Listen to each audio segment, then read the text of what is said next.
அவர் சிறு வயதிலே சாப்பாட்டுக்கும் கஷ்டப்பட்டார். அந்த கஷ்டம் ஏழைகள் படக்கூடாது என்று அவர் பாடுபட்டார். நான் தம்பி விஜய்க்கு சொல்லுவேன், நீங்கள் வெற்றி பெற வேண்டும். ஆனால் எம்ஜிஆர் செய்ததிலே ஒரு 15% அல்ல 20% தொண்டு செய்யுங்கள், இறங்கி வாருங்கள், மக்களோடு பழகுங்கள். மேடையில் இருந்து கொண்டு புஷி ஆனந்தை அறிக்கை விட சொன்னால் மக்கள் ஏற்றுக்கொள்ள மாட்டார்கள். இனிமேல் அப்படி இருக்கக்கூடாது. இறங்கி வர நல்லதுக்காக தான் சொல்றேன். ஆரம்பிச்சிட்டார்.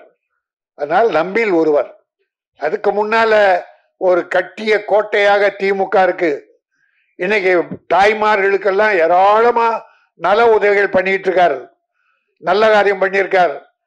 தொழில் அதிபர்களை ஈர்ப்பதற்காக முதலீட்டை இருக்க பிரான்ஸ்ல இருக்கார். இப்போ கோவாவில் இது துபாய் போனார். அப்படி ஒரு முதலமைச்சர் இருக்கார். அதிமுக ஒரு கட்சியும் சிறப்பாக நடத்தினார்கள். யாரையும் குறை சொல்ல முடியாது. பாரதிய ஜனதா என்று வளர துடிக்கிறது. அருமை சகோதரர் திருமாவளவன் ஒரு நல்ல தலைவர். வைகோ, சீமான், கம்யூனிஸ்டுகள் அற்புதமான கட்சிகள். காங்கிரஸ், இவ்வளவு கட்சிகள் இருக்கு. நீண்ட நெடுங்கால வரலாறு படுத்த கட்சி. இதுக்கிடையில விஜய் ஆரம்பிச்சிருக்கீங்க, தப்பில்லை. இனிமேல் நீங்கள் எப்படி நடந்து கொள்ள போகிறீர்கள், என்ன கொள்கை வகுக்க போகிறீர்கள், மக்களுக்கு அதை எப்படி சேர்க்க போகிறீர்கள் என்பதை வைத்து மக்களின் ஆதரவை பெருகினால் நீங்கள் வெற்றி பெறுவீர்கள். எல்லாம் உங்க கையில் தான் இனிமே இருக்குது. யாரையும் நம்பி விட்டுறாதீங்க, நேரடியா வாங்க. தலைவர் காமராஜ், அம்பேத்கர், பெரியாரை படியுங்கள் என்று ஒரு அறிக்கை சொன்னீர்கள். நான் இன்னொன்றும் உங்களுக்கு சொல்லுகிறேன். பேரறிஞர் அண்ணாவை படியுங்கள், டாக்டர் கலைஞரை படியுங்கள், புரட்சி தலைவர் எம்ஜிஆரை படியுங்கள். இதையே சேர்த்து படியுங்க. மிகச்சிறந்த தலைவராக வரலாம். எல்லோரும் சார்பிலும் நம்ம யாரும் கான்ட்ரவர்சியா பேசல.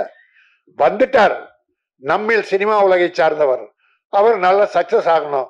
ஆனா நல்ல அறிவாளித்தனமா என்ன பண்ணிருக்காரு, ஒரு தடவை திருநெல்வேலி போய் வெள்ளத்தால் பாதிக்கப்பட்டவர் நேரடியா கொடுத்திருக்காரு. குட், நல்ல விஷயம். இப்போ ஒரு நல்ல குழு போட்டு சில குழுக்களை அமைச்சுக்கிட்டு இருக்காரு, நல்ல விஷயம். மாணவர்களை 10th படிச்ச மாணவர்கள் +2 மாணவர்களா தேர்ந்தெடுக்கிறார். ஏன்னா ஓட்டு அவங்களுக்கு தான் அடுத்து வருது. அது ஒரு நல்ல விஷயம். இப்படி சில திட்டங்கள் நல்லா தான் பண்ணியிருக்காரு இது வரைக்கும். இனிமேலும் அது சிறப்பாக இருந்து மக்களோடு வாருங்கள், மக்களுக்காக வாழுங்கள். இன்னொன்னு நான் வாழ்த்துறேன், 200 கோடியே சம்பளம் சொல்றாங்க. இனி நான் படம் நடிக்க மாட்டேன், 2 படத்தோடு முடிச்சேன் என்றார். அப்போ 200 கோடியே திறந்துடுறார். அப்போ மக்களுக்காக இறங்கிட்டாருன்னு அர்த்தம்.